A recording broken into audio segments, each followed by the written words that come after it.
Welcome to the 6th week of the Capstone class. Since you already know the structure of the course, we're going to jump right into the assignment summary. First, you're going to want to review this video. Next, you're going to want to read Chapter 6 and review the PowerPoint presentation for Chapter 6. For the assignments this week, you will complete the course participation, top 10 topics. You will be creating a PowerPoint presentation with your team members about what top 10 topics you found the most valuable so far within the class. It could be within an assignment, it could be Globus, it could be within a textbook.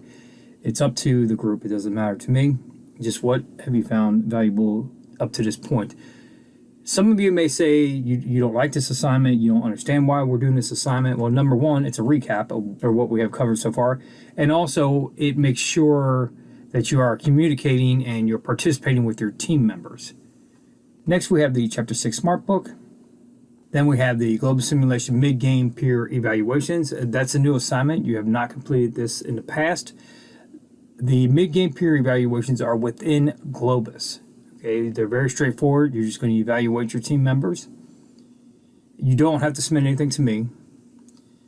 Next, we have the Global Simulation Module 6 Report, which you're familiar with the format of those by now.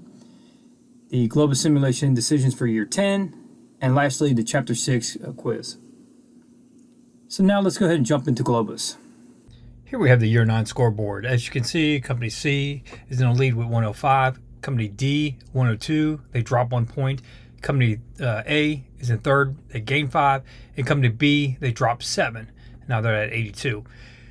This is an example where I've been saying this semester where, even breaking even is almost like a victory. Because Team C, they didn't gain any points, but they didn't lose any points either. Okay, so as you can see, Team D lost 1 point. So there's a difference between 105 and 102. In Team A, they gained 5. Team A is trying not to allow Team C and D run away with this. So I commend you, Team A, to stay in the hunt. Now, Team B at 82, you drop 7. This is where I'm starting to get a little bit concerned. With that said, your overall game-to-date score is a lot better. So just keep in mind, you really want to get above 90. And, if you're at 82 right now, year 10, you could drop in the 70s, and that's not good. Because if you continue to drop, then you will not receive full credit for the decisions, because then I won't really believe that you know what you're doing if you just do nothing but go downhill. Now, if we look at the game-to-date scoreboard, Team C is still in first place at 107. Team D is in first place with 104, and they gained 2 bonus points. I know one team reached out to me about the bonus points, like how do you obtain bonus points? And I said, well, you got to dig through the data to figure it out. You have manuals, you have videos, you definitely can find out how to gain those bonus points. But it just goes to show you, Team D gained 2. Now, the difference between C and D is only 3 points. So, Team C, if you have a bad year and Team D does not, and they gain the bonus points, Team D will be sitting in first place. Now, with that said, Team A is at 102. They did gain a bonus point as well. And, they're only 5 points off the lead. So, really, to be honest with you, Team C, D, and A right now, it's anybody's game. We still have a lot of years to go through. Now, Team B, you're at 89. Like I always say, I want teams to be 90 or above. You really need to make that move for year 10. So if you feel like you're trying and whatever you're trying is not working, well, be bold. Try something different. Now would be the time to do that. You don't want to just continue to trail down and have no hopes in the simulation of winning it.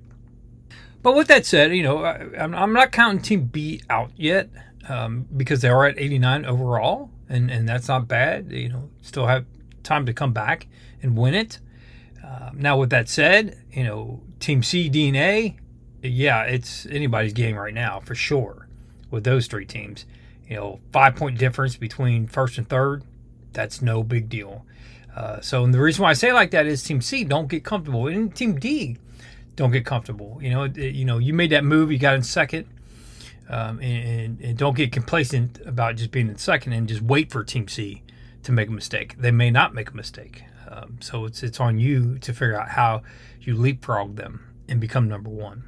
But overall, I believe everyone's on the right track. My only concern would be Team B, but hopefully year 10, it will show me that they're making progress and everything will be okay. As always, feel free to reach out to me if you have any questions or concerns. Have a great week.